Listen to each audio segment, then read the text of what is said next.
자비와 은혜가 넘치는 우리 주 하나님, 주님이 주시는 축복과 언약을 이 시간 찬양합니다. 주님께서 선택하신 믿음의 형제 자매들이 주님의 의와 공의를 찬양합니다. 주님의 능력으로 우리를 인도하심으로 우리가 주님 안에서 형제 자매가 되어 하나 되게 하시고, 주님이 저에게 주신 사명을 확실히 이해하고 깨달음을 주시고 행함을 주셔서 주님의 영광을 비추기에 부족함이 없도록 축복하여 주셔서 감사합니다. 주님께서 저에게 복음을 전하라는 사명을 잘 알고 있습니다. 주님께서 주신 사명을 다하기에 부족함이 없도록 저희를 인도하여 주셔서 주님께 영광을 드리게 해주세요.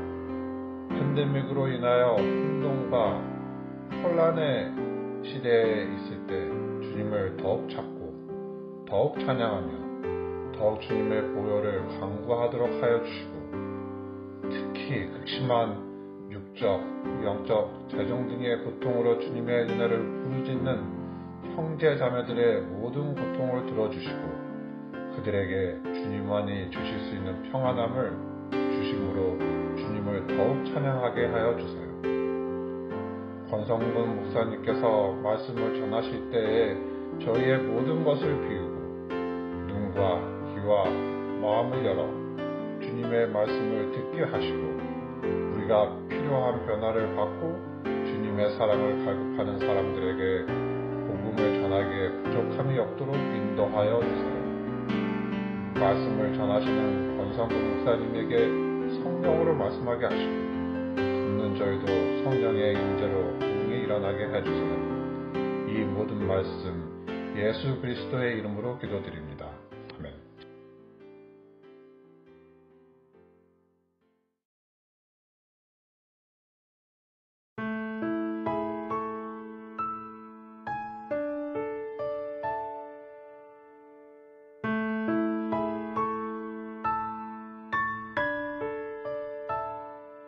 아침 해가 누굴 위해 뜨는지,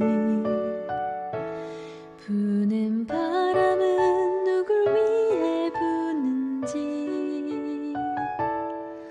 저 푸른 하늘과 아름다운 바다는 누구를 위해 있는지, 지저귀는 새가 무엇을 노래하는지, 흔들리는 나뭇잎들은 무엇을 속삭이는지, 밤하늘 가득한 저 별은 누구 위해 반짝이는지, 이 모든 것 다 널 위한 주님의 사랑, 이 모든 것 다 널 위한 사랑의 노래, 주께서 널 위해 만물을 지으시고 널 향한 사랑을 전하시네.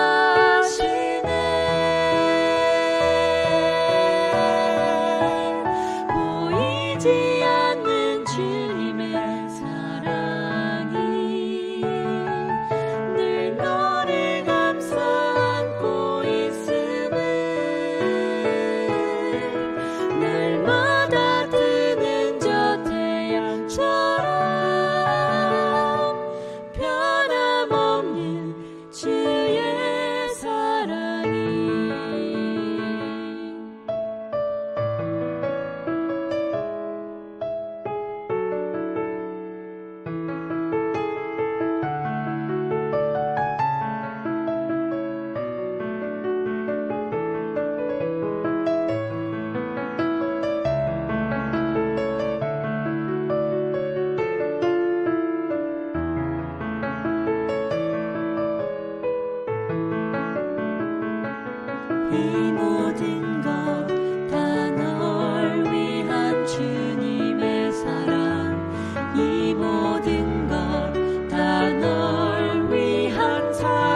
안녕하세요. 주님 안에서 문안드립니다.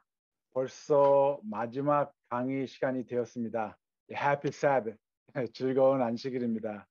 강의를 준비하면서 성도님들께 조금이나마 도움이 되었으면 하는 생각으로 기도하며 준비하였는데요. 솔직히 이 과정 속에서 저 자신에게 하나님께 다시 초점을 맞추는 경험이 되었습니다. 이 특별한 경험을 할 수 있게 허락하신 하나님과 교회 협회 또 남가주 연합 장로회 모든 지도자분들께 다시 한번 감사의 말씀을 드립니다. 저는 1991년 침례를 받으면서 경영학을 중퇴하고 신학을 공부하기로 결심하였습니다. 개심을 하는 과정 속에서 가족들과의 문제도 생기고 경제적으로 힘든 상황이었는데 이 워싱턴 스펜서빌 교회와 합회와 학교에서 장학금을 주셔서 신학 학사를 잘 마칠 수 있었습니다. 많은 스펜서빌 교회 이 성도님들께서 이 여러 가정에서 정말 기도와 경제적으로 도움을 주셨고요. 그래서 이 힘든 시간을 잘 견딜 수 있었습니다. 또 그리고 믿음 안에서 잘 성장할 수 있도록 도와주셨습니다. 참으로 감사한 분들입니다. 93년도에 이제 신학을 졸업하고 데이튼 오하이오에 있는 Good Neighbor House, 좋은 이웃의 집이라는 재림 복지기관의 수석부장으로 부임해서 8년간 근무하였습니다. 그곳에서 참 좋은 경험도 많이 하고요. 데이튼 한인교회를 성립하는데 조금이나마 보탬이 될 수도 있었습니다. 또 감사한 분들, 참으로 고마운 분들 많이 만나게 되었고요. 데이튼에 있는 동안 합회와 좋은 이웃의 집 이사회에서 장학금으로 행정학을 공부할 수 있게 해주셔서 석사학위도 받았습니다. 그리고 2001년 북미주 지회 사회봉사부 국장으로 부임을 받아서 올해 4월 29일까지 20년 동안 섬길 수 있는 큰 축복을 하나님께서 주셨습니다. 그동안 북미주 지회에서 근무하면서 밀턴 메리 파운데이션 장학금으로 하버드 대학교에서 최고 경영자 과정도 공부할 수 있었고요. 또한 앤드루스 대학교에서 PhD 지도력 박사 학위와 또 디민 도시 전도 목회학 박사 학위를 받을 수 있게 해주셨습니다. 이 뒤돌아보면 참으로 은혜롭고 자비로우신 하나님께서 참 매 순간을 인도하시고 성도님들이 또 저희들을 위해서 기도와 도움을 주셨습니다. 앞으로 하나님께서 어떤 새로운 책임을 부여하실지 아직 모르는 상태지만 항상 함께 하시는 하나님의 약속을 믿고 의지하며 또 다른 도전이 되는 기회, 또 섬길 수 있는 기회를 위해 기도합니다. 괜찮으시다면 저희 가정을 위해서 기도해 주시기 바랍니다. 질문을 바꾸면 세상이 바뀐다. Change the questions, change the world. 이번 마지막 강의 소재는 결과를 바꿔야 합니다. 라는 내용으로 함께 상고하여 보도록 하겠습니다. 잠시 기도하고 시작하겠습니다. 하나님, 이 시간 이 소자의 생각을 주관하여 주시옵시고 제가 전하는 말을 통해서 주님의 음성이 들릴 수 있도록 해 주시옵시며 또 저희의 생각을 바꾸고 저희가 하나님께 초점을 다시 재조명하는 이 기회가 되게 해 주시옵소서. 저희 결심을 통해서 하나님께 헌신하는 삶이 되도록 저희에게 주관하여 주실 걸 믿사오며 이 모든 말씀 주 예수님 이름으로 기도드렸습니다. 그래서 제 소견은 질문을 바뀌면 세상을 바꿀 수 있다는 것입니다. 그래서 질문이 바뀔 때 생각이 바뀌고 생각이 바뀌면 방법이 바뀌고 방법이 바뀌면 새로운 이 결과를 창출할 수 있다고 여겨집니다.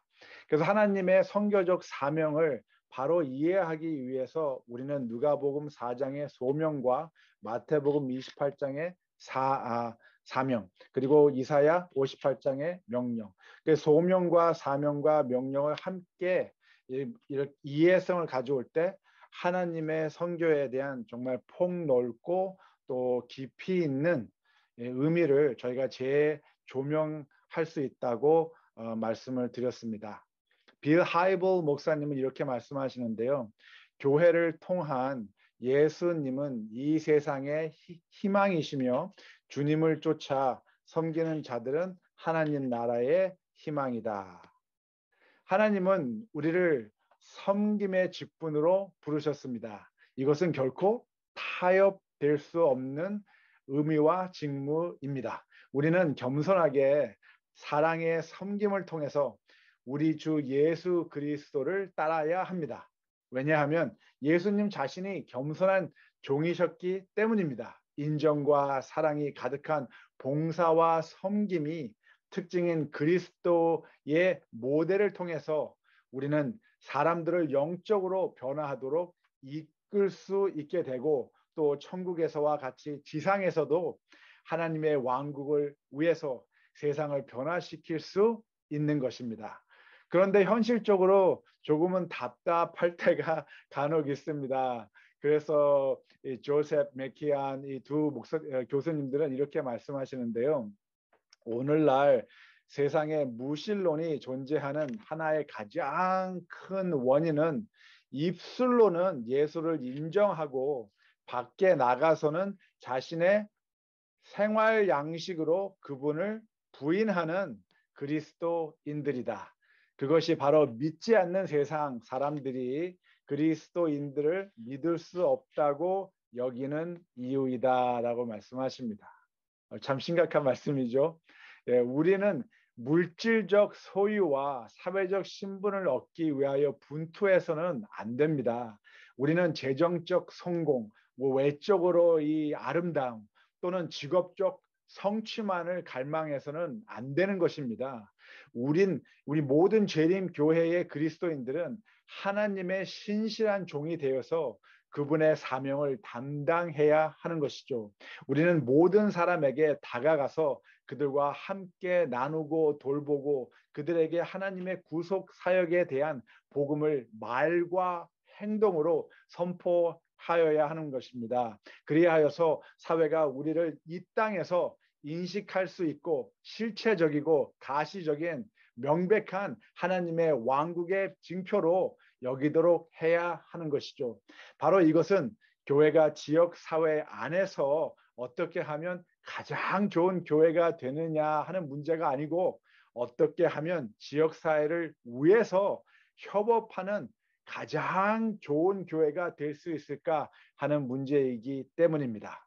그래서 우린 질문을 바꿔서 다른 결과를 창출해야 합니다. 그래서 복음은 추상적인 관점에서 말로써 선포되고 또 구체적인 관점에서 행함으로 선포되어야 합니다. 사람들이 그리스도교를 듣고 보고 만지고 느낄 수 있어야 합니다. 우리는 기염을 통하는 것을 중단하고 교회의 내적 성장을 위한 행사를 치르는 것에 집중하는 대신에 교회의 선교적 본질에 초점을 맞춰야 합니다. 우리가 외부적으로 집중할 때 우리의 목표는 변화할 것입니다. 우리 지역 사회와의 협업을 통해서 장기적으로 지속 가능한 지역 사회 개발에 참여하여야 합니다. 우리의 창의성과 영향력을 통한 전도의 초점을 이젠 맞추어야 합니다. 그래서 존 스타트 목사님께서 예수님의 말씀과 행실은 각각 서로에게 속한다라고 말씀하십니다. 말씀은 행실을 해석하고 행실은 말씀을 구현한다라고 하세요. 예수님께서는 천국 복음을 전하신 것뿐만 아니라 눈에 보이는 왕국의 표징들을 실행하셨다라고 말씀하십니다. 이 말씀이 바로 제가 교회의 존재 가치는 지역 사회 봉사와 사회 활동이라고 믿는 이유입니다. 하나님께서 하늘나라부터 이 땅에 오셨습니다. 하나님께서 먼저 손을 내밀어 다가오셨습니다. reach out 한 것입니다. 그래서 교회의 목적은 교회가 하나님의 선교적 사명으로 먼저 사회를 향해서 교회 밖으로 reaching out 해야 되는 것이죠.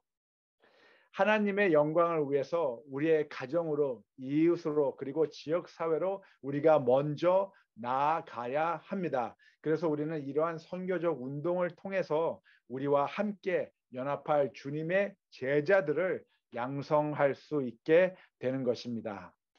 근데 안타까운 한 과거의 역사를 통해서 이 점을 구체적으로 살펴보도록 하겠습니다. 이 영국의 화가였던 윌리엄 하가스, 이 아주 유명한 이 그림 두 편을 그리셨는데요. 하나는 비어 스트리트, 그리고 다른 하나는 진 레인. 비어 스트리트는 맥주의 거리입니다. 이 거리는 잘 먹고 잘 사는 사람들이 모여 있는 거리입니다. 보시면 아시겠지만 사람들이 자기의 재능을 아주 마음껏 사용하고 또 먹고 마시고 또 연애도 하고 사고 팔고 또 건물도 새로 짓고 아주 좋은 환경입니다. 그렇죠? 이 거리는 아주 뭐 잘 먹고 잘 사는 사람들이 모여 있는 것 같아요. 근데 다른 그림, 진 레인, 이 진이라는 독주의 거리입니다. 이 그림은 공동체의 어떠한 절망적인 모습을 묘사하고 있는데요. 이 어떠한 그 죽음, 절망, 부패가 이 그림 한 폭에 참 만연하게 이렇게 설명이 되어 있습니다. 예를 들어서 이 훔쳐온 물건들, 작물들을 지금 판매하는 거, 그리고 이 동물의 이 뼈를 지금 사람이 먹고 있고, 또 이 엄마가 아이에게 이 알코올을 주어서 또 문제가 생기고, 이 사람은 자기의 이빨을 지금 빼가지고 팔아서 돈을 만들려고 하고요. 또 어떤 사람들은 이 죽은 사람의 관을 땅에서 파내가지고 그 관 속에 들어있는 귀중품들을 또 훔치려고 합니다. 그리고 여기 한 사람은 정말 삶이 얼마나 힘들었는지 또 목을 메어 있는 이런 모습까지 저희가 볼 수가 있습니다. 이 맥주의 거리와 진의 거리, 두 그림이 참으로 이 대조적입니다. 그렇죠? 이 그림의 배경은 물론 부패된 과세 제도와 또 빈부의 차이, 진이라는 술과 연결된 정치적, 사회적 문제점을 내포하고 있습니다. 그런데 또 한 가지 재미있는 관점은 이 하가스라는 미술가가 이 그림을 통해서 기독교인들에게 야유를 퍼붓고 있는 것입니다. 참 재미있죠. 그 이유가 그 당시에는 조지 위필 목사님, 영국 성공의 목사님, 아주 유명한 야외 설교자였죠. 전도자 중에 한 분이셨습니다. 그런데 이분이 영국에서만 8,000번 이상으로 천막을 치고 야외 설교를 하셨습니다. 굉장하죠? 그런데 이분의 삶의 마지막 순간에 이런 말씀을 하십니다. 제 형제 웨슬리는 현명하게 행동했습니다. 그의 사역을 통해 깨우침을 받은 영혼들은 스몰 그룹에 합류하여 그의 수고의 열매를 보존했습니다. 이것은 내가 소홀히 한 것이었고 결국 내 백성은 모래밧줄에 매달려 있는 것과 같은 상황이 되었습니다. 라고 하셨어요. 모래밧줄에 매달려 있는 것 같은 상황이 되었다. 왜 이런 말씀을 하셨는지 궁금하시죠? 대답은 바로 이 하가스라는 미술가의 그림을 통해서 알 수 있습니다. 이분이 그리스도인에게 야위를 퍼붓고 있다고 제가 말씀드렸죠. 이분이 얘기하는 게 그 수많은 설교와 집회를 통해서 우리 사회의 변화는 하나도 이루어지지 않았다는 야위를 하고 계신 거예요. 8,000번 이상의 야외 설교와 이 지역 사회에 정말 텐트를 치고 전도회를 했지만 이 지역 사회에 아무런 변화를 가져오지 않았다는 것입니다. 맥주의 거리는 그대로 맥주의 거리고 진의 거리는 그대로 진의 거리입니다.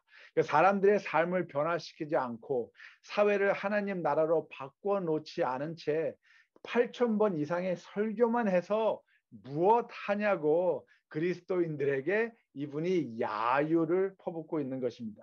그들의 야유가 들리지 않으십니까? 그들의 울부짖음이 들리지 않으십니까? 이 한 무속자가 이렇게 얘기합니다. 나는 배고팠어요. 그런데 당신은 나의 굶주림에 대해 논하기 위해 자선 단체를 결성했어요. 나는 감옥에 갇혔어요. 그런데 당신은 살며시 예배당에 들어가 내가 석방되도록 기도했어요. 나는 벌거벗었어요. 그런데 당신은 마음속으로 나의 외모가 단정한지 생각했어요. 나는 아팠어요. 그런데 당신은 무릎을 꿇고 자신이 건강한 것에 대해 하나님께 감사했어요. 나는 집이 없었어요. 그런데 당신은 내게 하나님의 사랑이라는 영적 쉼터에 대해 설교했어요. 나는 외로웠어요. 그런데 당신은 나를 위해 기도한다며 나를 혼자 버려두고 갔어요. 당신은 너무나 거룩하고 하나님께 아주 가까이 있는 듯 보이네요. 하지만 나는 여전히 아주 배고프고 외롭고 춥답니다. 라는 말을 하셨습니다. 그래서 이 조지 윌필드 목사님의 뒤를 이은 존 웨슬리 목사님께서 우리는 이제 새로운 선교 방법이 필요합니다라고 외치기 시작하셨습니다. We need new method, new methodology. 그래서 이분들이 뭐가 되셨어요? Methodist. 예, 이해가 되시겠습니까? 새로운 방법, new method. 그래서 이분들이 Methodist가 되셨어요. 저희가 감리교라고 한국말로 하죠. 그래서 이 웨슬리 목사님의 성서에 제시되어 있는 방법에 따라서 살아가는 것을 목적으로 스몰 그룹 미니스트리, 스몰 그룹 사역을 시작하셨습니다. 이 스몰 그룹 방법은 활력 있는 실천적 종교심을 사람들에게 불어넣었는데요. 세 가지. 첫째 그룹은 클래스라는 구도자를 위한 성경 공부를 하는 그런 그룹이었습니다. 그리고 두 번째 그룹은 밴드라고 해서 제자 입문 양성을 하는 스몰 그룹이었고요. 세 번째 그룹은 Select Society라는 사회 봉사와 사회 활동을 통한 사회 변혁자, 사회 변혁 주도자로서의 직분을 수행하는 그룹이었습니다.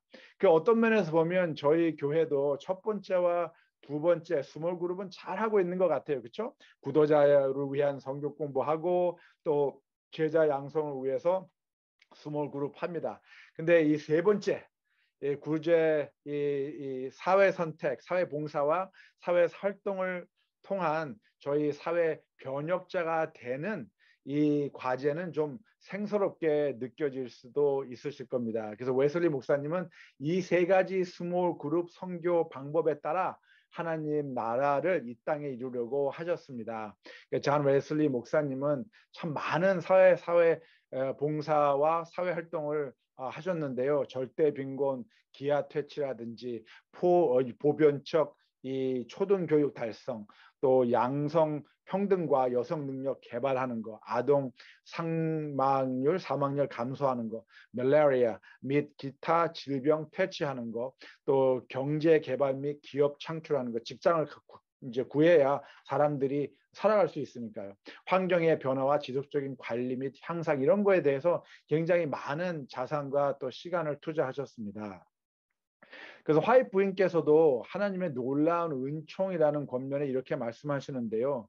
복음은 생명 없는 이론이 아니라 삶을 변화시키는 살아있는 힘으로 제시되어야 합니다. 하나님은 그분의 은혜의 수령자가 그 권능에 대한 증인이 되기를 원합니다라고 하셨어요. 그 생명이 없는 이론적인 복음이 아니라 정말 삶을 변화시키는 살아있는 하나님의 능력이어야 하는 것이죠. 그래서 제 소견은 정말 전인적 사회 봉사와 활동에 이 사역을 통해서 사람들을 예수님께 끌어들일 수 있다고 생각합니다. 우리가 그리스도인의 목소리로 말하고 그리스도인의 신념으로 행동하면 전인적 및 통전적인 선교 사역은 교회와 사회의 불신의 장벽을 극복하는데 뛰어넘는데 도움이 될 것입니다. 사회적 행동은 기독교를 더욱 매력적으로 만든다고 저는 생각합니다. 그래서 백문이 불여일견이라 100번 듣는 것이 한 번 보는 것보다 못하다는 뜻입니다. 직접 경험해야 확실히 알 수 있다는 말이죠. 그래서 우리는 코로나 사태 후 하나님의 선교를 위해서 교인들을 외부 중심의 사역에 동참시키기 위해 좀 더 진보적이어야 합니다. 한 종교 단체가 아닌 지역 사회를 위해서 지역 사회와 함께 이 전략적 공동체 관계를 구축하는 선교적 교회가 되어야 합니다. 그래서 더 이상 이 어쩌면 이 무하마드 간디 같이 이분들이 나는 예수는 좋아하지만 그리스도인은 좋아하지 않는다. 그리스도인들은 예수를 너무 닮지 않았다라는 말을 이제 듣지 않아야겠죠. 그런데 참 재미있는 현실은 지난 20년 동안 북미지에서 근무하면서 방문한 교회들을 이렇게 살펴보면 교회 활동의 90%가 거의 내부 활동에 초점이 맞춰 있고요. 그것에 비해 지역사회 활동과 이 봉사는 거의 10% 미만이었습니다. 물론 교회 내부를 대상으로 한 사역이 중요하지 않다는 것은 아닙니다. 사실 우리는 제자 양성 개발 사역을 전략적으로 접근해야 합니다. 우리는 사람들이 그리스도의 형상을 본받아 성장하도록 가르치고 지도해야 합니다. 우리는 반드시 제자를 만드는 제자, 교육시키고 인문 양성해야 합니다. 하지만 우리가 그저 바쁜 이 프로그램들을 시행하거나 제자 양성에 초점을 맞추지 않은 채 내적 교회 활동에만 프로그램에만 중점을 둔다면 어떤 경우 우린 정말 오래된 관념 속에서 고정된 생각으로 인해서 박물관 같은 교회의 모습이 되어버릴 것입니다. 변화하는 사회와 문제점들을 제대로 인식하지 못하고 혁신으로 인해 발생한 사회 변화에 반응하지 않는 교회는 창의력 기회를 놓치고 말 것이며 그저 교인들에게 이 교회는 성스러운 정말 이 박물관 같은 장소로만 존재하게 될 것입니다. 그래서 매력적으로 교회가 되기 시작하면 단면적으로 와서 보라와 같은 수동적인 메시지를 가질 때 그 교회의 최고의 목표는 그렇죠. 가장 이 지역사회에서 매력적인 교회가 되는 것입니다. 그래서 이 매력적인 교회들은 지역사회를 영원수하게 낚시터라고 바라봅니다. 그 매력적인 교회들은 사람들을 교인될 가능성이 있는 구도자로서만 바라봅니다. 그렇기 때문에 우리는 하나님께 속한 이 소중한 영혼들을 바라보지 못하게 되는 경우가 있습니다. 왜냐하면 우리는 단지 교회의 내적 성장에만 관심이 있기 때문입니다. 그래서 코로나 사태 이후에 교회의 선교는 전인적 선교와 통전적 선교를 위해서 질문을 바꿔야 합니다. 우리는 어떻게 하면 이 지역 사회 공동체를 위하여 사회와 함께 동참하는 최고의 교회가 될 수 있습니까? 라는 질문을 해야 합니다. 그래서 매력적인 이 교회의 모습에서 선교적 교회의 존재로 우리는 탈바꿈해야 합니다. 그래서 티모시 켈러라는 박사님께서 이 선교적 교회가 되는 4가지 본질적인 속성을 다음과 같이 말씀하시는데요. 첫째는 선교적 교회는 이 전인적 전도다라고 말씀하세요. evangelistic. 이분은 전도는 모든 창조물을 회복하고 깨어진 관계를 화해시키는 하나님의 성령의 역사를 이 선교적 교회의 중심이라고 말씀하십니다. 그래서 이것이 우리가 하나님의 사랑을 말과 행동으로 증거하고 또 복음을 말과 행동으로 선포하는 이 복음 전도인 것입니다. 전인적인 사역을 통해서 끊어진 관계를 포용하고 통전적 사역으로 사회를 변화시키는 복음 전도자가 되어야 하는 것이죠. 둘째, 선교적 교회는 성육신적 전도라고 말씀하십니다. 이 인카네이셔널. 그래서 그리스도인들은 지리적으로 서로 가까운 곳에 살면서 그들 사이에 친밀하고 강한 공동체를, 믿음의 공동체를 만들어야 합니다. 그런 다음에 도시의 시민들과 그들의 이웃과 도시의 공동체 생활에 깊이 관여해야 하는 것이죠. 그래서 우리는 우리 사회의 필요 사항을 발견하기 위하여 지역 사회와 다른 시민 단체들을 포옹하고 관계를 맺어야 합니다. 그리스도의 이름으로 그들과 협업하여 하기 시작해야 한다는 것이죠. 예를 들어서 우리 지역에 있는 Habitats for Humanity, 집 없는 사람들을 위해서 집 짓는 일, 그런 거 하시죠? 그런 거에 같이 가서 봉사하시는 거예요. 같이 가서 봉사하시면서 지역 사회와 교감할 수 있는 기회를 만들어야 하는 겁니다. 이 과정을 통해서 우리가 보여준 열정과 헌신을 통해서 우리 교회에 대한 새로운 인식을 갖게 하는 것이죠. 그래서 우리의 지역사회에서는 이 봉사회를 하려고 하는 기회를 찾는 사람들이 많이 있습니다. 그 봉사할 기회를 찾고 있는 진실한 사람들을 저희가 이런 봉사할 수 있는 기회와 연결을 하는 것이죠. 그래서 교회와 사회 사람들이 함께 봉사할 수 있도록 기회를 교회가 의도적으로 만들어야 한다는 겁니다. 자, 세 번째. 선교적인 문맥적 교회입니다. contextual이라는 건데요. 우리는 사회적 문화와 문제점에 대한 깊은 성찰과 소통을 통해서 창조적인 선교 방법을 찾고 사회 봉사와 활동을 해야 합니다. 교회는 이 포스트모던 문화와 또 후기 그리스도 교회의 현실성과 관련이 있어야 하는데요. 지역사회 시민들과 어울릴 때 우리는 그들의 복잡한 환경에, 개인적으로 사회적으로 복잡한 환경에 민감해야 합니다. 그래야 그들이 필요한 사역을 저희가 할 수 있는 겁니다. 네 번째, 선교적 교회는 상호적이고 또 공동체적이다라고 말씀을 하세요.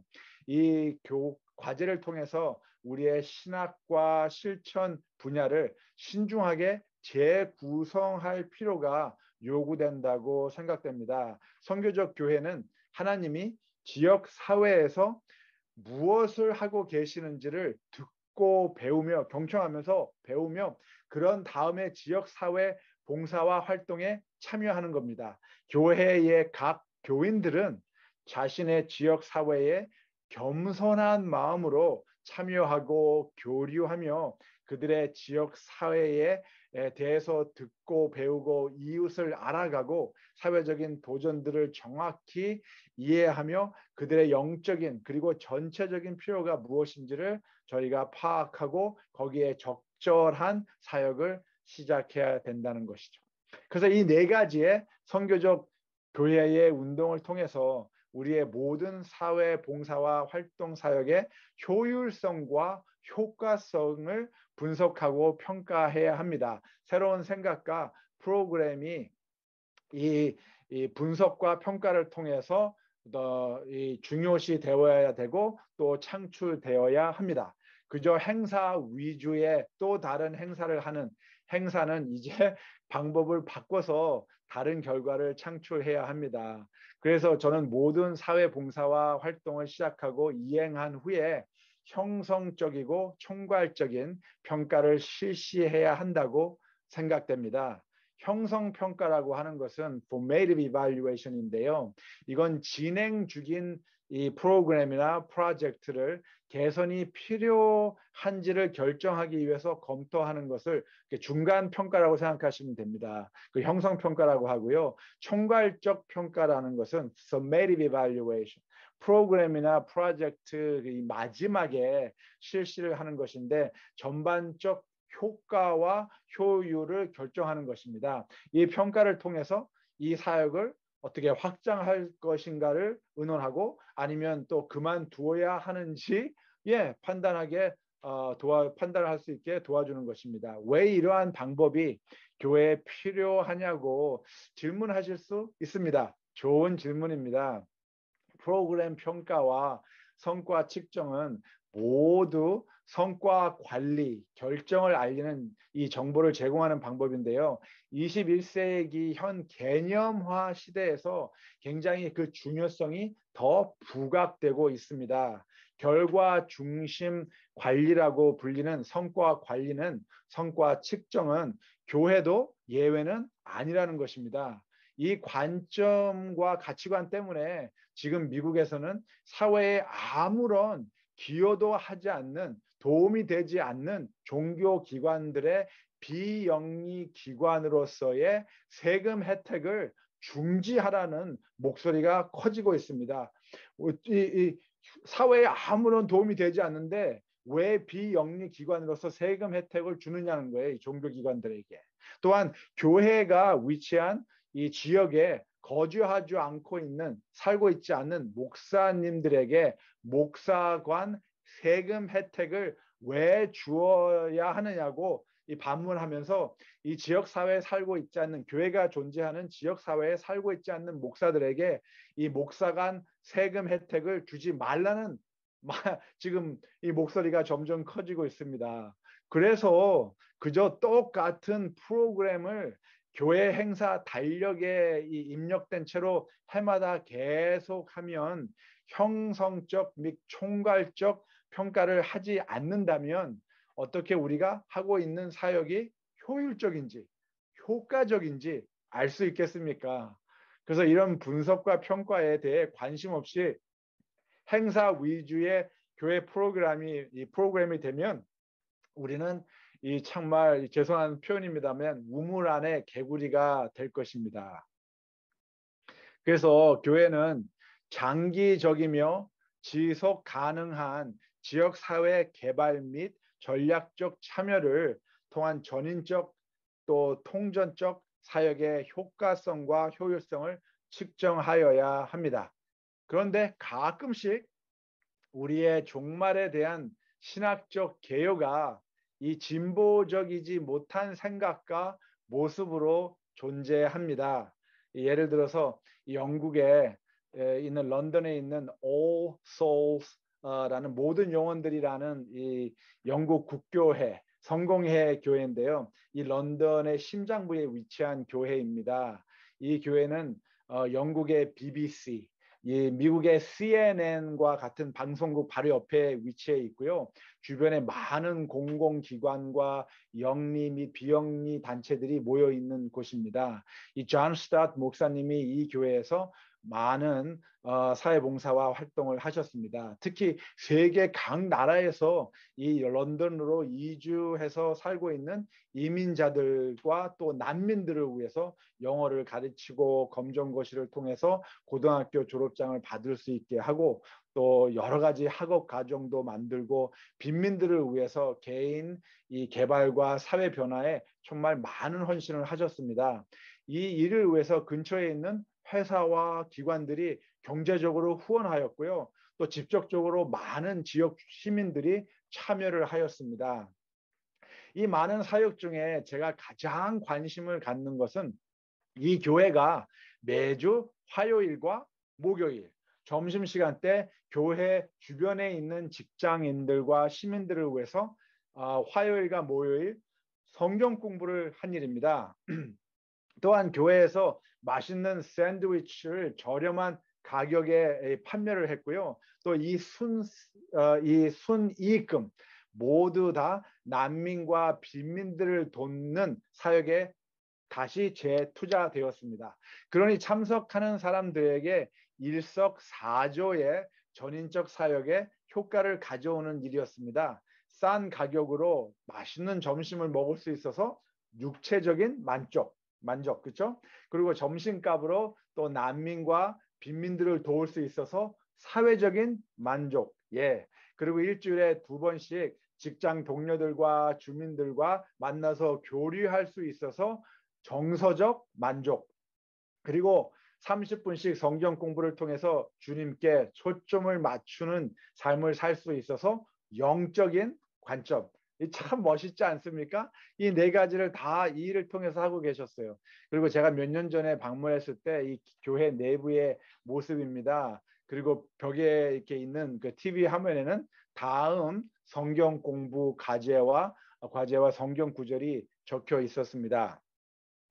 자, 또 한 가지 이 교회가 이 자랑스러운 일은요, 이 지역을 이 사역을 이 교회 혼자만 한 것이 아니라 런던 시안에 있는 여러 교회들과 함께 하였습니다. 그래서 Gospel at Work 이라는 컨소시엄을 조합을 만들어서 교파를 막론하고 이 사역에 참여하고 싶은 교회들이 있으면 언제든지 동참할 수 있도록 하였습니다.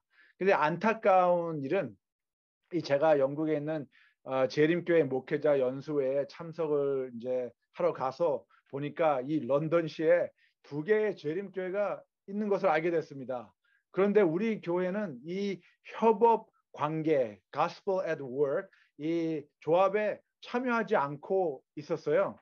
그래서 제가 한 목사님에게 그 이유를 물어봤습니다. 그랬더니 목사님이 하시는 말씀이 우리 교인들이 이것은 초교파 운동이다.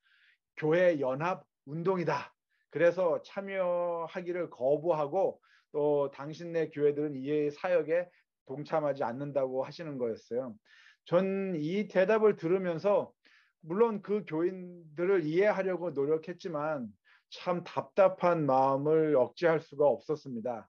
왜 우리 재림교회는 매주 화요일과 목요일에 교회 이 주변 시민들과 직장인들과 함께 점심을 나누면서 성경 공부하면 안 되는 걸까요? 우리는 언제까지 사회로부터 동떨어진 문화와 결별된 상태에서 피해 의식의 생각 속에서 살아가야만 하는 걸까요? 하나님의 나라와 하나님의 관계 회복적 정의를 먼저 구하라고 하지 않으셨습니까? 우리는 우리 스스로에게 물어봐야 합니다. 우리의 사역을 향상시키기 위해 예수님의 선교 방법을 어떻게 우리가 적용할 수 있을까? 우리 사역의 성과를 향상시키기 위해 목회자와 성도님들은 어떻게 다른 방법으로 선교를 할 수 있을까? 어떻게 하면 교회가 소금과 빛으로서 영향력을 크게 증가시킬 수 있을까? 우리는 효과적이고 효율적으로 지역사회 선교 봉사와 활동을 추구하기 위해서 새로운 전략적 과정을 개발할 수 있을까? 하나님의 나라와 하나님의 정의를 실행하기 위해 저희는 실질적인 변화를 만들어야 된다고 생각합니다. 그런데 이 척 스윈들 목사님 말씀처럼 교회는 잠자고 있는 하나님의 자녀들로 가득하다. 잠자고 있는 하나님의 자녀들로 교회가 가득하다는 겁니다. 현 삶에서 무엇을 해야 하는지도 모르면서 그저 천국에서 영생을 누리기만을 기대한다라고 말씀하세요. 동도님들, 이 선교는 더 이상 뭐 바다를 건너가거나 정글을 건너가거나 사막을 건너가는 것이 아니라 세계 모든 도시, 우리 주변, 우리 이웃, 우리 사회의 거리를 가로지르는 것입니다. 내 가정, 내 이웃, 내 지역 주민, 내 사회 안에서 우리는 선교사로 존재하여야 합니다. 그래서 이 마더 트리사가 이런 말씀 하셨어요. 당신은 세계 어느 곳에 있든지 칼카타를 발견할 수 있다. 그 도시 아시죠? 아주 그 빈민 지역 말씀하시는 겁니다. 그런 빈민 지역이 세계 어느 곳에서도 저희가 다 발견할 수 있다는 거예요. 당신이 그것을 보는데 오직 2눈만 있으면 된다. 세계 어느 곳에 있든지 사랑받지 못한 사람들과 버림받은 사람들, 아무런 도움을 받지 못하고 있는 사람들, 그리고 변방으로 밀려나 잊혀진 사람들이 있다. 이것이야말로 가장 큰 빈곤이다라고 말씀하십니다. 하나님을 선교를 통해서 우리 주변에 있는 사람들을 진짜 이제부터 볼 수 있게 되기를 제가 기도합니다. 그래서 선교적 교회로 전향하기 위해서 우리는 몇 가지 요소를 측정해야 될 필요가 있는데요. 첫째, 교회 지역사회 봉사 활동을 위해서 교회 예산의 최소한 20%를 저희가 이제 이렇게 인베스트 해야 돼요. 지정해야 됩니다. 그리고 이 저희 활동이 교회 이외의 장소에서 봉사를 개최해야 돼요. 교회에서만 하는 것이 아니라 이 지역 사회에서 해야 된다는 것이죠. 교회가 위치한 지역의 공공, 영리 및 비영리 기관의 지도자들과 유대 관계를 성립해야 합니다. 그리고 커뮤니티, 우리 사회의 기능과 사회 활동에 참여하여야 합니다. 그리고 매 교회 직원회에서 지역 사회에 관여하는 사회 봉사 또 사회 활동 방법에 관해서 논의를 하셔야 합니다. 하나님의 선교 사명을 위해 의논하는 것에 더 많은 시간을 투자해야 합니다. 매주 예배에서 지역사회의 새로운 사람들이 신앙 공동체를 형성한다는 것을 경험할 수 있어야 합니다. 그래서 이런 과정 속에서 저는 교회와 사회 간에 높이 쌓여 있는 이 장벽들을 무너뜨릴 수 있다고 생각합니다. 영적인 경계, 문화적 계층, 인종, 교회 문화 이런 모든 경계와 장애의 높은 벽들은 어쩌면 우리 스스로가 만들어 놓았을 수도 있습니다. 이제 이 경계와 장애를 우리 스스로가 넘어야 합니다. 무너뜨려야 합니다. 그래서 가끔 이런 생각을 해보는데요. 그리스도인으로서 자라면서 이 단면적으로 우리는 우리가 가지고 있는 종교 브랜드를 선전하고 판매하도록 가르침을 받고 또 그렇게 훈련을 받아가고 있지는 않나라고 생각해 봅니다. 가끔 우리는 사람들에게 그들의 삶은 정말 엉망이고 그들의 믿음은 뭐 다 틀렸고 우리가 옳다 그런 것을 확신시키는데 너무나 열중한 나머지 우리는 사람들의 말을 경청하는 것과 그들이 또한 하나님의 선교에 참여할 수 있는 고귀한 영혼이라는 것에 대해서 저희가 초점을 맞추지 못하고 있지 않나라는 생각을 해봅니다. 혹 우리는 그들을 바라보면서 우리가 가지고 있는 하나님에 대한 동일한 필요를 가진 영적 존재로 여기기보다는 구도자로서만 바라볼 수도 있지 않을까요? 우리는 사람들을 교회라는 회사 안에서 일하는 기능공으로 훈련시키는 것을 이제 중단해야 합니다. 대신에 하나님의 왕국을 위해 제자들을 준비시키고 양성해서 정말 사도행정 17장 6절에 있는 것처럼 세상을 요동시키는 세상을 뒤집어 엎어놓는 그런 지도력 있는 사회 변혁가들로 제자 양성을 해야 됩니다. 그래서 질문을 바꾸면 생각이 바뀌고 방법이 바뀌어서 다른 결과를 창출할 수 있다는 겁니다.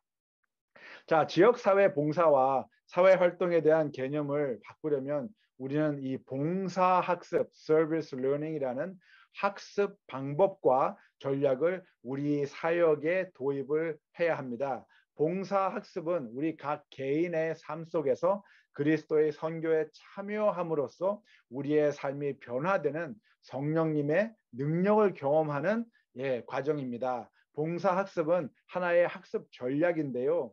이를 통해서 학생들은 지역 사회의 실제적 필요를 충족시켜주는 조직화된 봉사와 활동 경험들 속에서 개인적 리더십 자질과 조직 능력 개발을 경험할 수 있게 되는 겁니다. 그래서 사회 봉사와 활동을 통해서 학생들의 학문적 연구를 체계적으로 전인적 및 통전적 개념과 결합시켜서 학생들의 경험을 반영하고 토론하면서 그들의 세계관을 하나님의 선교에 결합시키는 일을 말하고 있는 거예요. 그래서 제가 예를 들어서 한번 설명해 드리겠습니다. 저희 교회 개척대, Pathfinder 개척대 대원들이 저희 교회 지역에 있는 강가에 가서 청소를 합니다. 이 빈병을 줍고 또 이 플라스틱 백 이런 것을 이제 줍는 그런 사회 봉사를 합니다. 자, 그런 일에 저희가 봉사학습을 적용해 보도록 하겠습니다. 첫째, 봉사 이 첫 쓰레기를 줍는다는 것, 치운다는 것, 강둑을 청소한다는 것은 봉사입니다. 그래서 제가 저번 세 번째 강의에 말씀드린 것처럼 구호, relief 활동입니다. 두 번째는 이 학습이라는 건데요. 학습은 이제 학생들이 그들이 청소한 강둑에서 수집한 이 강물 샘플을 이제 가지고 와가지고 교실에 앉아서 현미경으로 들여다보면서 물의 상태를 연구하는 것입니다. 이것이 두 번째 개인 발전입니다. 그리고 세 번째 봉사 학습은 학생들이 지역의 수원지에서 이 수집한 이 강물의 상태를 분석하고 결과를 서류화하여서 지역 오염 통제국에 이 조사한 과학적인 정보를 제시하는 겁니다. 이것이 사회 개발입니다. 그리고 나머지 하나 더 남았죠. 사회활동 학습입니다. 이것은 학생들이 수질에 미치는 인간의 영향에 대한 주민의식을 일깨워주고 지역 사회의 태도와 행동을 바꾸기 위해 대중적 환경 변화의 필요를 홍보하고 교육하는 것입니다. 왜 이 오염된 강물이 우리 사회에 어떠한 영향을 끼치고 있는가? 왜 우리 아이들이 이 강가에서 놀다가 피부병이 생기는가? 물고기들이 서식하지 않는가? 그래서 어떻게 하면 이 환경 오염 상태로 인한 피해들을 변화시켜서 아이들이 마음 놓고 강가에서 놀고 낚시도 할 수 있는 환경으로 바꿀 수 있을까? 그러한 교육과 홍보에 우리 학생들이, 자녀들이 직접 참여하는 것입니다. 이런 경험을 통해서 우리의 자녀들이 하나님의 제자로 양성되어지는 것이죠. 그래서 이것은 사회 구조 변화, 제가 말씀드린 structure change입니다. 그래서 교회는 더 이상 쓰레기 청소하는 것으로만 만족해서는 안 된다는 것이죠. 그 사회를 변화시키는 과제에 관심을 갖고 저희의 자녀들이 그 일에 동참해야 하는 겁니다. 그래서 가끔 어떤 부모님들은 우리 자녀들이 물질주의적이고 자기의 이익에 몰두하고 그들이 이웃을 돕기보다는 돈을 정말 더 많이 버는데 더 관심이 많다고 걱정하시고 말씀하십니다. 그래서 저는 봉사학습 방법론은 봉사 경험과 학업 과정의 학문적 목표 사이에 존재하는 명확한 연결고리로 형성할 수 있다고 생각합니다. 그래서 봉사학습 경험을 통해서 학생들은 사회적 문제들에 대해서 배울 뿐만 아니라 또한 새로운 지식을 그들의 지역 사회가 당면한 실질적 문제를 이 통전적 사회 활동을 통해서 해결하는 행동으로 적용하는 그런 방법들을 우리가 배울 수 있다는 것이죠. 그래서 우리의 자녀들이 하나님 나라를 이 땅에서 이룰 수 있는 사회 변혁가로서, 사회 변혁 주도자로서 성장할 수 있다고 저는 생각합니다. 그래서 저희가 하고 있는 모든 사회 활동과 봉사에 이 핵심 개념을 저희가 적용해야 하겠습니다. 그래서 존 스타트 목사님께서는 이런 말씀을 하셨습니다. 우리는 사회 봉사와 활동을 통한 전도자입니다. 사회 봉사와 활동은 우리의 기독교 의무의 일부라는 것을 단언합니다. 두 가지 모두 하나님과 인류에 대한 우리의 교리, 이웃에 대한 우리의 사랑, 예수 그리스도에 대한 우리의 순종에 대한 필수적인 표현입니다. 라고 말씀하세요. 참 좋은 말씀이시죠? 그래서 와서 보라 하는 이런 수동적 관점은 우리에게 가장 중요한 것은 매주 예배를 드리는 것이고 또 사회를 어장으로 인식하는 것이며 또 그런 결과로 인해서 오직 내적 교회 성장에만 초점을 맞추게 하는 경향이 있습니다. 그래서 그러한 이 수동적 관점을 저희가 선교적 교회 운동, 좀 더 폭넓게 깊이 있게 사회 변혁 지도자로서의 제자 양성과 지역사회 변화, 그래서 땅끝까지 복음을 전하는 실질적 참여와 행동을 지향해야 합니다. 그래서 저는 교회는 성공보다는 영향력에 초점을 맞춰야 한다고 생각합니다. 교회는 숫자적인 성공이라는 가치관보다는 빛과 소금이라는 영향력에 초점을 두어야 한다고 생각합니다. 이 가치관, 이 가치성 때문에 저는 안식일의 핵심 가르침 중에 하나는 하나님을 사랑하고 이웃을 우리 자신과 같이 사랑하는 것입니다. 또한 하나님은 우리가 쉬는 것을 쉬는 시간과 공간을 통해서 그분을 존경하라고 명령하십니다. 그리고 하나님은 우리 주위에 있는 모든 사람에게 쉼을 제공하라고 명령하십니다. resting. 특히 자기 자신들을 위해 쉴 수 없는 사람들, 쉼을 찾지 못하는 사람들에게 더 그리하라고 하십니다. 그래서 안식일을 통해서 인간들은 하나님이 창조주이시며 죄에서 저희를 구원하신 구속제이시며 자비롭고 은혜로우신 심판자이심을 깨닫게 되어야 합니다. 그래서 안식일은 인간이 가장 인간다워지는 날이라고 생각합니다. 인간이 가장 인간다워지는 날, 그것이 안식일입니다. 그래서 우리는 사람들과 새로운 희망을 공유하고 그들에게 동기를 부여하고 그들을 존엄하게 대하며 그리고 예수 그리스도 안에서 그들에게 존경심을 가져야 합니다. 그리스도인들은 하나님의 나라를 우리 사회에서 건설하는 사회 변혁가입니다. 아멘 하시겠습니까? 근데 19세기와 20세기의 선교 전략 방법은 성서적 진리를 가르치고 개인의 습성에 변화를 가져오게 하고 또 결과적으로 성도의 교제에 참여할 수 있는 교인으로서의 어떠한 인정이 주어진 과정이었다면 21세기의 선교 전략 방법의 중요성은 관계 회복입니다. 그래서 관계 회복적 정의에 대해서 많은 대화를 나눈 이유가 바로 이것 때문입니다. 또한 존재 가치, 개인의 삶이 우선이 아닌 하나님의 선교가 우선이 되는 그로 인해서 증명되는 개인의 존재성이 중요시 되고 있는 사회입니다. 또한 주님의 선교 사명과 뜻을 이루기 위해서 주님의 제자로 새롭게 태어나는 새로운 결심을 하는 과정을 더 중요시 여기는 세기가 되었습니다. 그래서 교회는 주님의 제자들을 계몽하고 교육하고 개발시키고 준비시켜서 사회 지도자로서 성장할 수 있도록 지속적인 시간과 자원을 투자해야 합니다. 하지만 간혹 우리는 교회라는 종교적 산업체 안에서 사람들을 로봇과 같이 되도록 훈련시키는 것을 좋아합니다. 간혹 우리는 이 교회를 이 헨리 포드 이 자동차 공장의 어떠한 조립 생산 라인처럼 운영하려고 합니다. 어떤 경우 교회가 조직적 운영의 산업화 모델을 채택했기 때문에 교회가 단면적으로 종교적으로 제도화된 기업형 교회가 되어가고 있는 것 같습니다.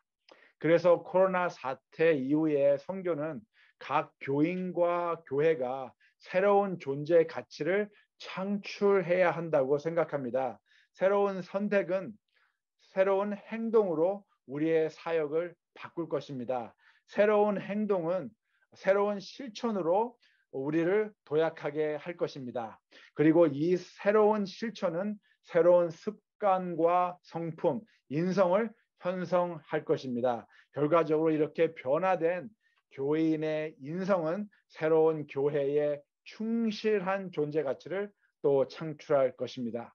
그래서 저는 창의력은 일상적인 문제와 도전에 대한 새롭고 유용한 아이디어와 해결책을 창출하는 능력이라고 생각됩니다. 그래서 고정관념의 이 기관의 제도적인 근시안적 안목과 현상을 저희가 벗어나지 못한다면 우리에게 창의력 경험은 단절될 것입니다. 우리 각 교회가 하나님 나라를 대표하는 충실한 가치를 창출해야 하는데 그렇지 못하게 된다는 것이죠. 전 이 외국 사람들과 설교나 이 강의를 할 때 제 자신을 김치 신학자로 소개합니다. 김치 디알로지, 김치 신학을 강조하는데요. 그래서 전 그 200개가 넘는 김치를 만들 수 있다는 우리 민족의 창의력이 아주 자랑스럽습니다.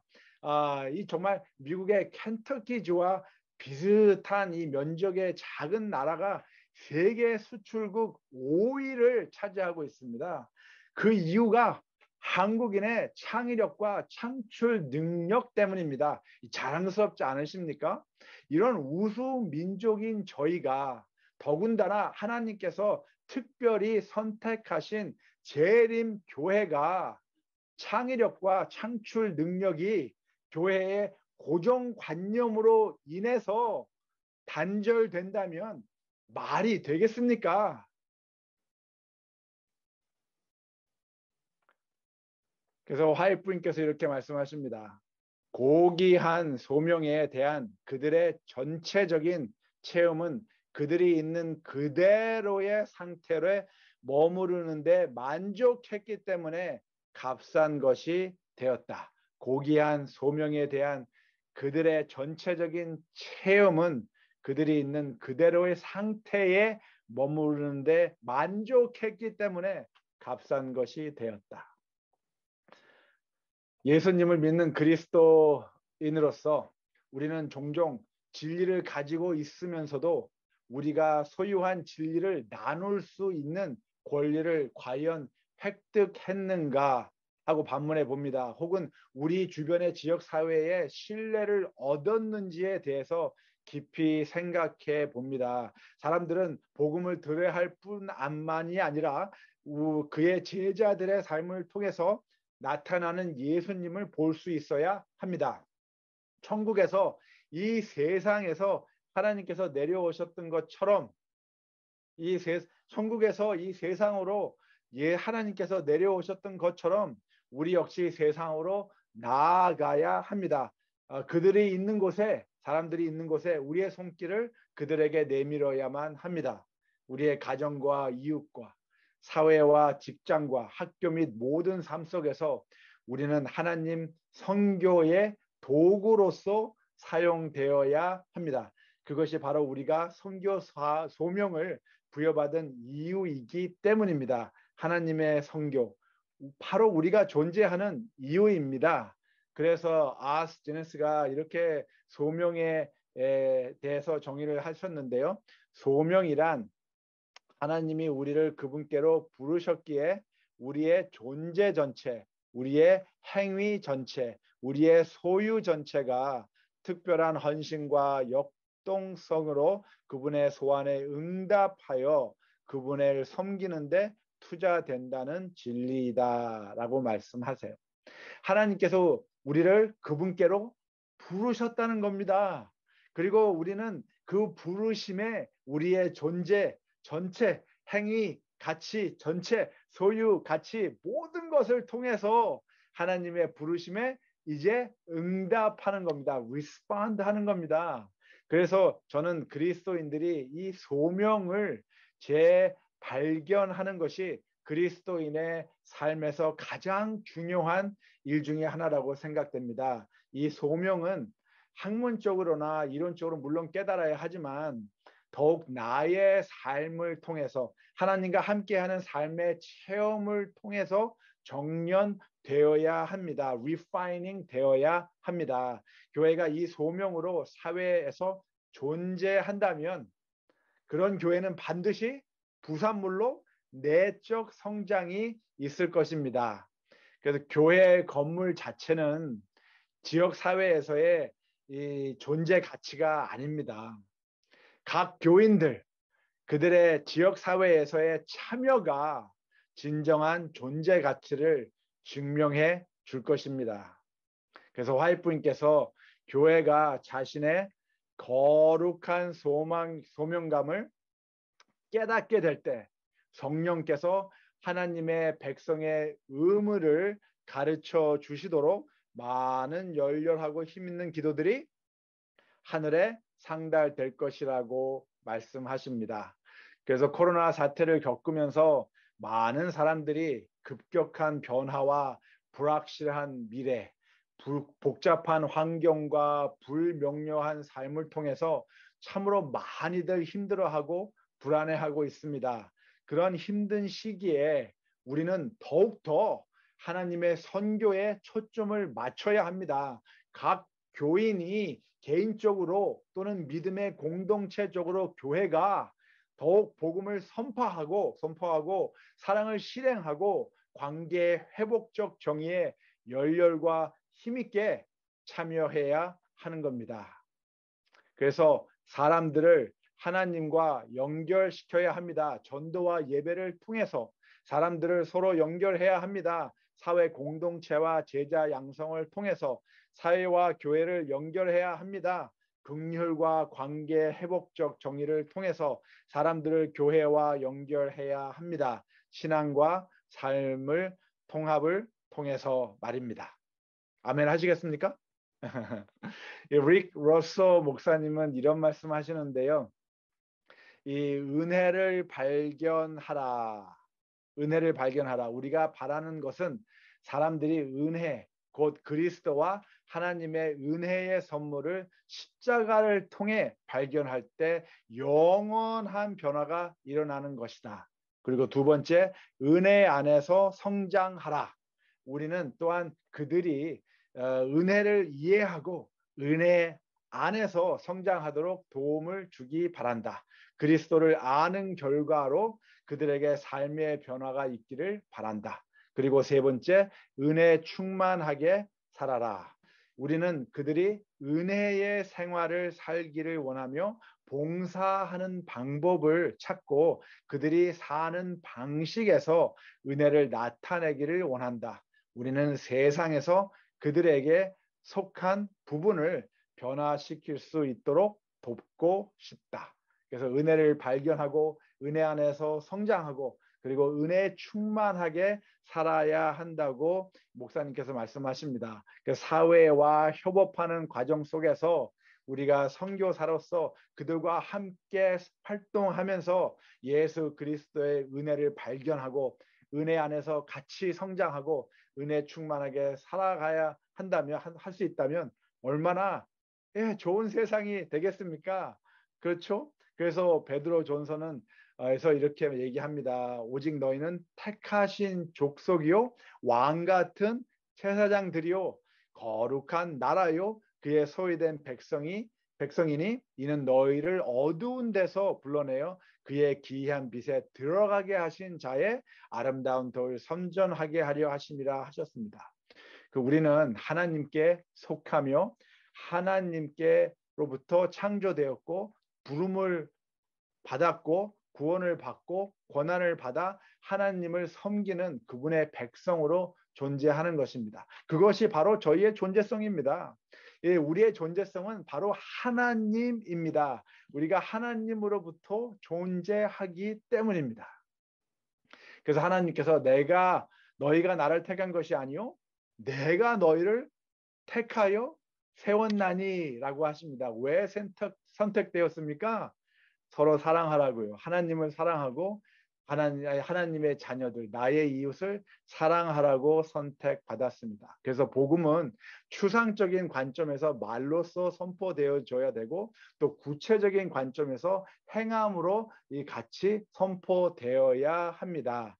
그래서 우리 그리스도인들의 사명은 이제 복음을 전하고 주님의 사랑을 나누는 일입니다. 고린도후서에 여러분의 이 봉사의 결과로 그들은 하나님께 영광을 돌릴 것입니다. 그들은 여러분이 하나님께 순종하여 그리스도의 복음을 고백하고 또 그들과 모든 다른 사람에게 너그럽게 도움을 보낸다는 사실이 입증되었기 때문입니다. 사람들이 복음을 듣는 것으로만 끝나는 것이 아니라 주님의 제자인 우리의 삶을 통해서 복음을 볼 수 있고 경험할 수 있어야 하는 겁니다. 그래서 하나님의 선교는 메시아의 선교 사명은 모든 인류를 향한 복음의 선포로 시작되었습니다. 또한 하나님의 사랑을 실행하고 하나님 나라의 가치성, 희년, 관계 회복적 정의를 회복해야 하는 것입니다. 이런 질문을 브리티시 콜롬비아 이 캐나다에 있는 The Church in the Valley 라는 재림교회가 25년 전부터 하기 시작했어요. 이분들이 질문을 한 게 우리는 얼마나 사회로부터 이 믿음직한가, trustworthy, 사회 봉사 활동을 하겠다고 말한 것을 우리가 시행하고 있는가, 우리의 공감은 어느 정도인가, 우리는 지역 사회에 필요해 관심을 가지면서 사회와 함께 협업하고 있는가, 우리의 실체적인 증거는 무엇인가, 우리는 지역 사회로 하여금 그들의 필요가 충족된 것을 알게 하고 명백하고 구체적인 결과를 가시적으로 증명할 수 있는가. 이러한 질문을 25년 전에 저희 이 캐나다에 있는 재림교회가 하기 시작했습니다. 이 마이크 제이미슨 목사님과 교인들이 한 50명 안팎되는 교회였는데요. 이 25년 후 오늘 1000명이 넘는 교회가 되었습니다. 이 지역에 빛과 소금으로 성장된 교회가 되었습니다. 이 새로 지은 교회 건물 모습인데요. 그 교회는 정통적으로 예배도 드리고 또 현대 시대적 감각으로 예배도 드립니다. 그 아주 정말 그 theater 스타일로 아주 이쁘게 교회를 지었어요. 근데 이 교회 성장은 바로 전인적 및 통전적 사회 봉사와 활동이 바로 바탕이 되었습니다. 사회의 자산을 활용하고 주민들과 함께 지역에 필요한 이웃의 집을 고쳐주는 일부터 시작해서 가정폭력으로 인해 임시 거처할 것을 피난처를 찾는 사람들에게 그 장소를 또 교회 안에 이렇게 방을 만들어서 제공하고, 이 공공 도서실이 부족해서 정말 뭐 책을 빌려보는 일이 쉽지 않은 이 도시에서 교회가 지역 사회를 위한 도서실 운영도 하고요. 또 간단한 차 정비와 오일 체인지, 이 가난한 사람들을 위해서 특히 이 편모 가정들, 정말 경제적으로 오일 체인지도 할 수 없는 그런 사람들을 이 교회에서 무료로 이렇게 정비도 해주고 또 이 오일 체인지도 해줍니다. 그리고 음식을 나눠주는 일도 하고요.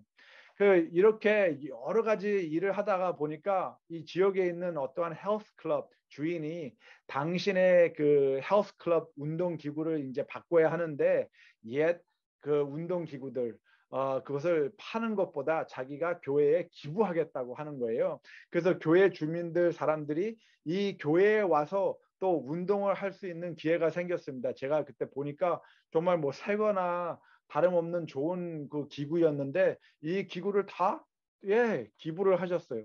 또 교회 안에 암벽 타기 벽이 설치되어 있습니다. 이것도 그 기부받은 거예요. 교회 안에 암벽 타는 거 아마 있는 교회가 그렇게 많지는 않을 겁니다. 또한 실내 농구장이 있습니다. 실내 농구장. 그래서 이 교회는 그 지역 별로 동네 농구 대회를 시작했어요. 그래가지고 이 교회의 농구장에서 많은 그 분들이 겨울 내내 특히 눈이 많이 오잖아요. 캐나다 BC 추우니까. 근데 거기서 좀 사람들이 운동하면서 성도의 교제도 나누고 친문도 나누고. 그래서 이 참 멋있지 않습니까? 25년 전에 질문을 바꾸면서 이 생긴 결과입니다. 교회의 내적 성장에 초점을 맞춰서 어떻게 하면 우리가 많은 교인들을 침례줄 수 있을까라는 생각을 한 것이 아니라 어떻게 하면 이 사회를 하나님 나라로 바꿀 수 있을까? 그러한 열정의 결실이 교회 내적 성장을 가져온 것입니다. 그래서 50명의 교회가 1000명이 넘는 교회가 된 거예요. 멋있죠? 멋있습니다.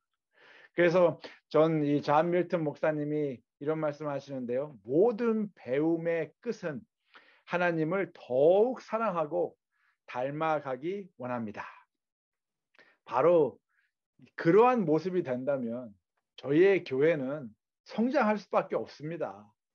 자, 이 4번의 강의를 통해서 우리는 하나님을 더욱 사랑하고 더욱 닮아가기 원하는 제 결심이 되는 시간이 되었으면 합니다. 우리 구주 그리스도께서 하나님의 왕국을 위해 세상을 바꿀 꿈을 가지셨듯이 우리 모두 주님을 위해 변혁자가 되기를 희망합니다. 주님께서 하나님의 선교 사명을 위해서 재림교회를 세우시고 저희 모두를 초청하고 계십니다. 우리 모두 주님의 부르심에 응답하지 않으시렵니까? 우리의 삶의 가장 특권이요, 최고의 영광인 이 소명에 동참하지 않으시렵니까? 우리의 가정, 이웃, 믿음의 공동체, 지역 사회, 그리고 이 온 세상에 하나님의 나라, 은혜의 왕국을 건설하지 않으시렵니까? 코로나 바이러스 때문에 안식일의 교회의 문은 닫혀 있을 수 있습니다. 그러나 결코 하나님의 선교는 문을 닫을 수가 없습니다. 하나님의 선교는 교회의 활동이 아니기 때문입니다. 하나님의 선교는 교회의 행사가 아니기 때문입니다.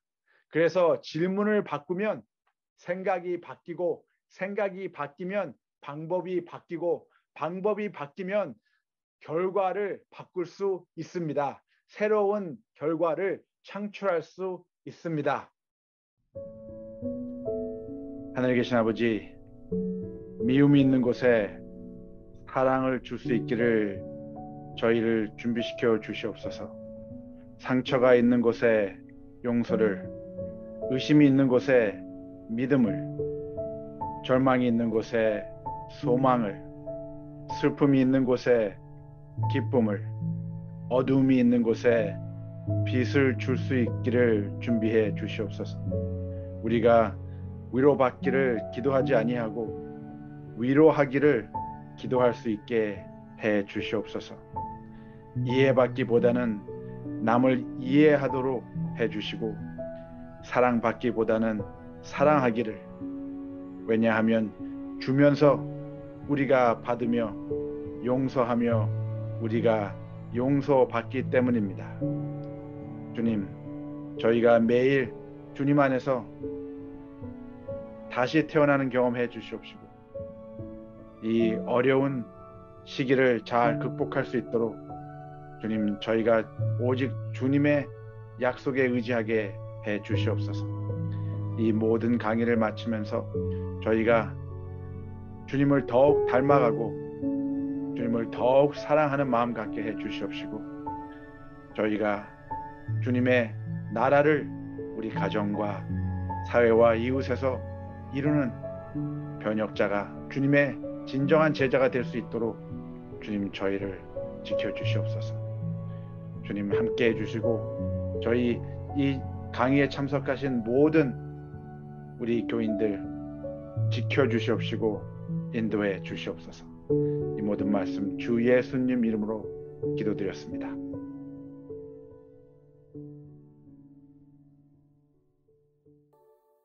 이 바람 소리